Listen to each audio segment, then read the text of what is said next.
Right, good evening everyone. Saturday evening. I've managed to go outside and walk Max. I have managed to. Alexa, what's the time please? It's 7:26 p.m. So it's 7:26 p.m. It's not been too bad today actually. It could have been a lot worse. It really hasn't been that bad.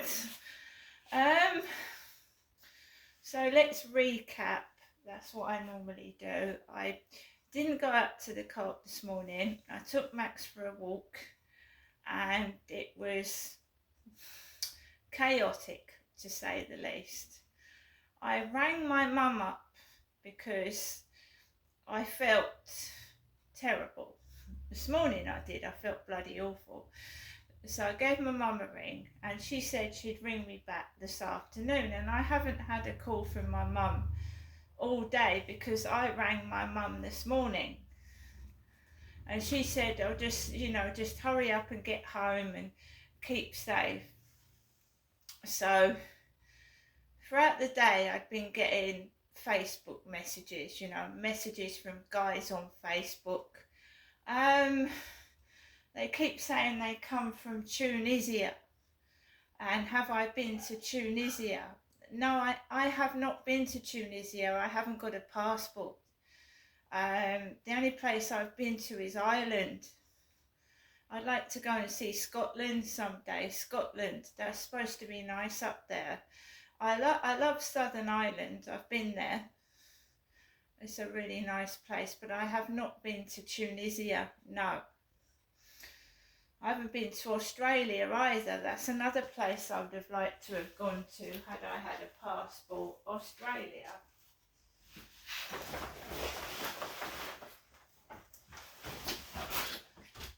So, I came back from my walk and I wasn't feeling that happy. And I just opened the windows and I could smell ganja. And the same thing used to happen at my old address. I would go and hang the washing out and I'd come back in as high as a kite. My cat was just sat on the balcony chair like that. And then it came into the kitchen and the living room and it started flying like a red squirrel. So we all smelt the ganja, the dog, the cat and me, and the cat was flying through the air, climbing up the wall and trying to get onto the ceiling. And it makes you laugh and it makes you giggle. Weed does. Just makes you giggle over nothing. You giggle. You spend all day like spaced out and you start laughing. So at least it cheered me up. Otherwise I'd have been stuck in here feeling like shit. So it made me laugh and it made me giggle. It made the cat fly. And the cat's all right, by the way.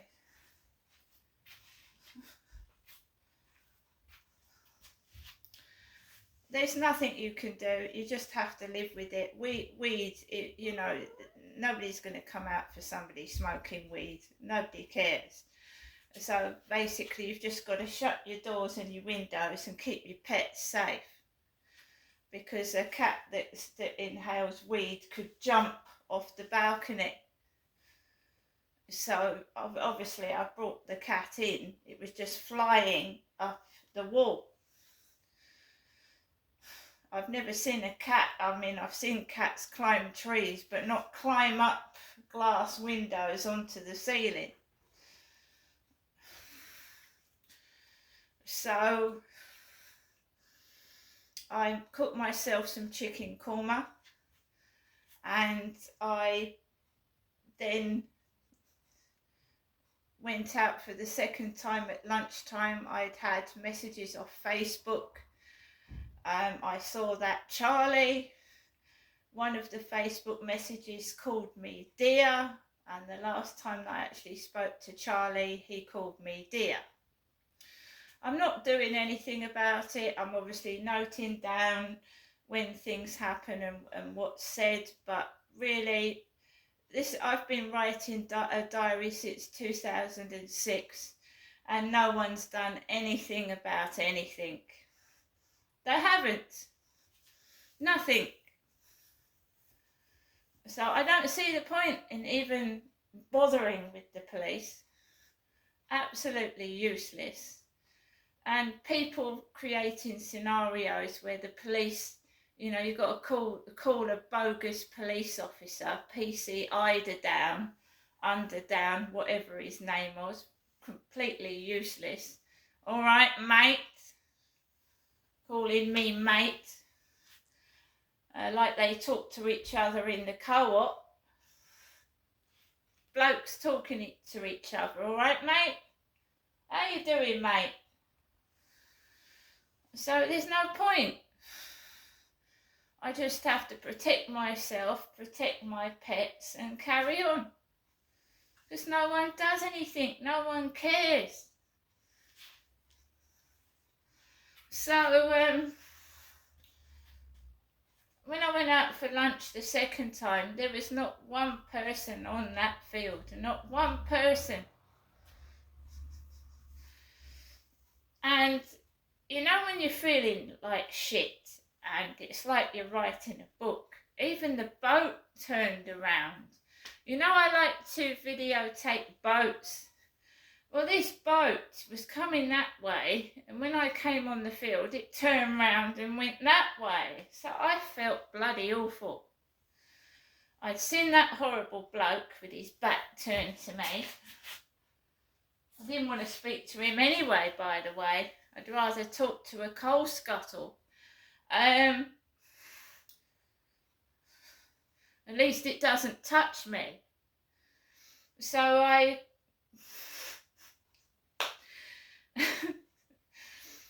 walked onto the field after seeing that Charlie, and this boat turns that way and goes that way. It's like a Bridget Jones diary, when she's walking up the road and the fucking car goes through the puddle and it soaks her head to foot.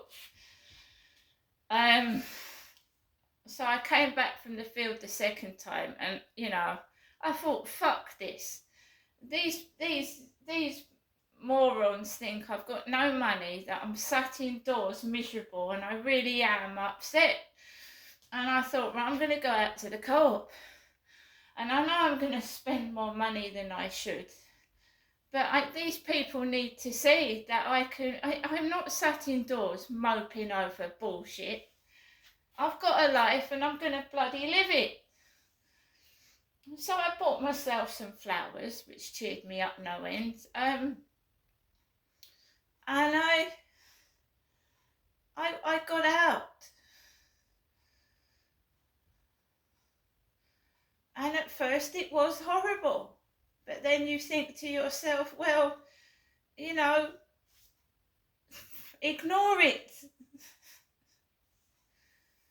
And it goes away. Eventually it goes away. They find something else to do. And I was glad I went out. And I came back into my flat. There was 2 parcels for me on the floor. Came back up to my flat. I was pleased. Everything was intact. Nothing was broken. And everything was okay. And, you can't make someone do something. You can't, well, obviously if you put a gun to their head or force them to do it, you can. But you can't make somebody do something they don't want to do.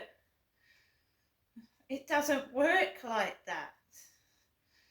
If the silly idiot, whoever it is, asked me to do something and was polite and nice and didn't put his hands all over me and grab what he shouldn't be grabbing, now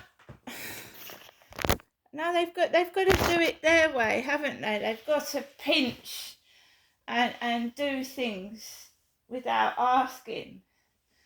And it doesn't work. I do not want that bloke. And I shouldn't be forced into having a relationship. Or I don't want to talk to him. I don't want to go near him. and just leave me alone. This is why I am going to move. And unless he's got a pair of bat wings like Batman and he's going to fly to where I move to, because I'm not telling anyone round here where I'm going at all, then that should be the end of it.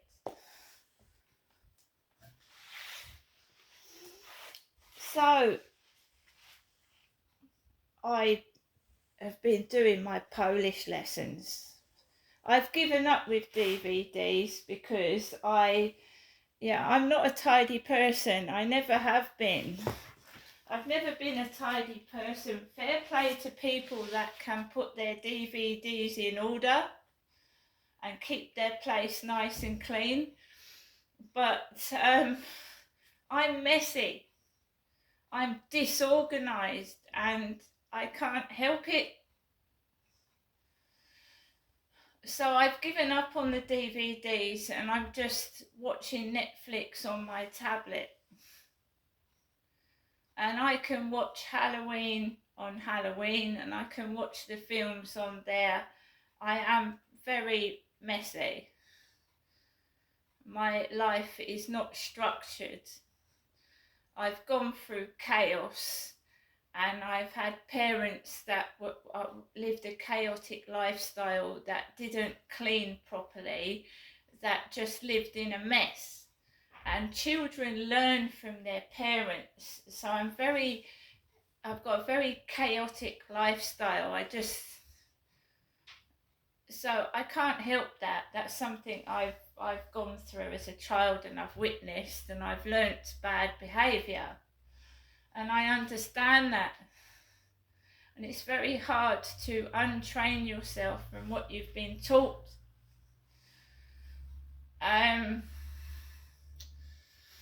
So I was sat down here, I was reading the newspaper, I was learning Polish, which I'm doing very well at, and I am keeping at it, because another one of my habits is starting something and then not finishing it. You know? So I have every day for at least a month now, I've been going into my Polish on Duolingo and I've kept at it.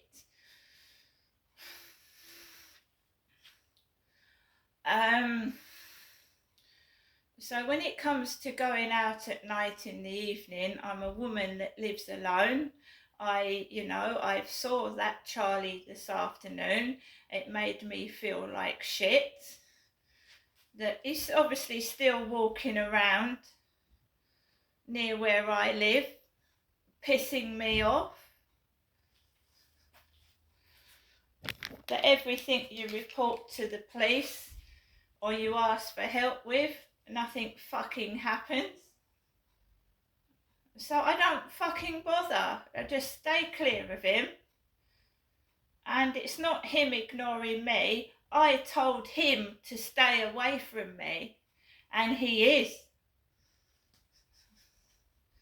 So, the torch. So this is the Crufts torch that I purchased off of the internet with Amazon. So you unscrew the torch, right? And it's those little circular batteries, right? Circular. And you unscrew the top and you can put your poo bags inside the torch, right? So they've got Crufts on them, little green paws, really cute and nice. It's not a brilliant, vibrant torch, but I used it just now to walk Max and I could see the ground.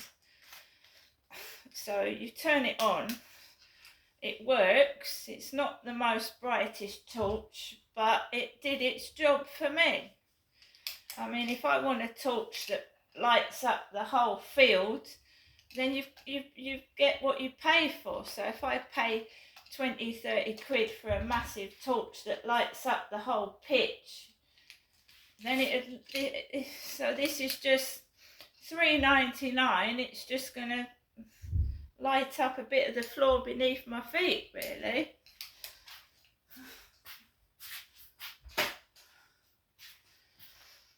So we will get a stronger torch, but that'll do for now. And those circular batteries don't last long. They won't last long at all. So we went outside at 10 to 7 with that torch, and we walked straight onto the field. And of course you've got giggling, and I can't see where it's coming from because it's pitch black. And I'm walking across that field fucking solitary by myself with nobody on it. And you can hear female laughing, giggling. And I went around the field. I went all the way around the field, came off the field, and I just walked home with Max. But the same things are going on. No one from social services has ever called me up or come out to see if I'm okay. And I'm just getting on with my life. Like, you know, people brush you under the carpet. They ignore you. They think it's going to go away, but it only causes trouble and it makes things bigger. Because if you think that I'm staying stuck in this flat, covered in cobwebs, you've got another thing coming.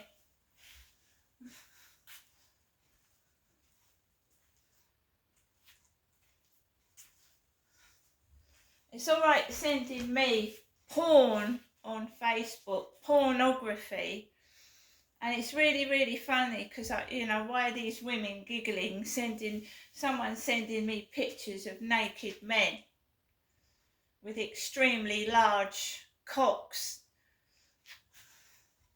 and I haven't got one.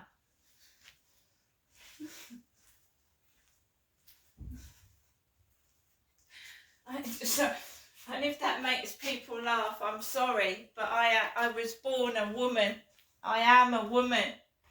And sending a woman that hasn't got a partner a picture of a big penis, I don't know what that's supposed to achieve.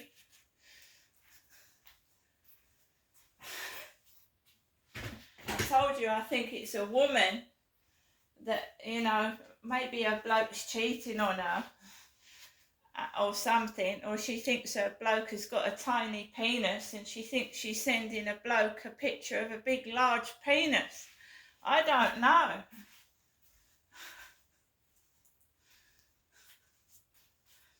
So I just laugh my head off because what am I supposed to do with a picture of a large cock?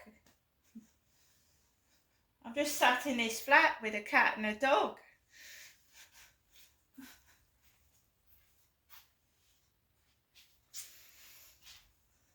So the same things are going on, and I just laugh my head off. Because when you get to my age, I've been married, right? I've had boyfriends. Now I'm quite happy to sit with my cocoa and watch a Netflix film, right?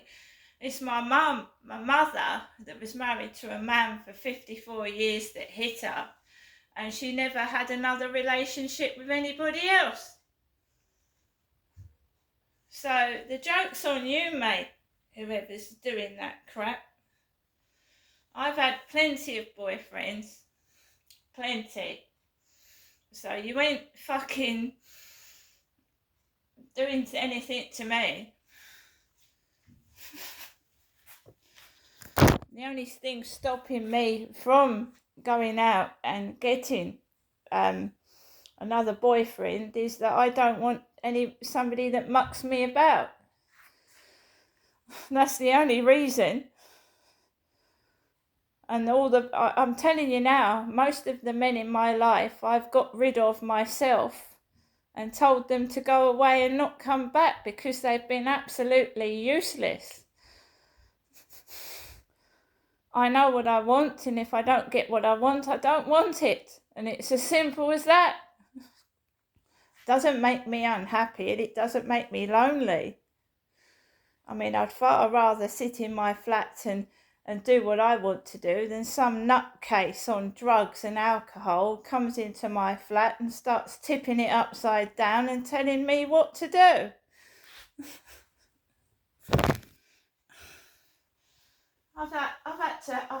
One of them I had to physically remove out of my flat. Years ago, I flung his bag out of my flat and told him to get out because I won't tolerate drugs in my property.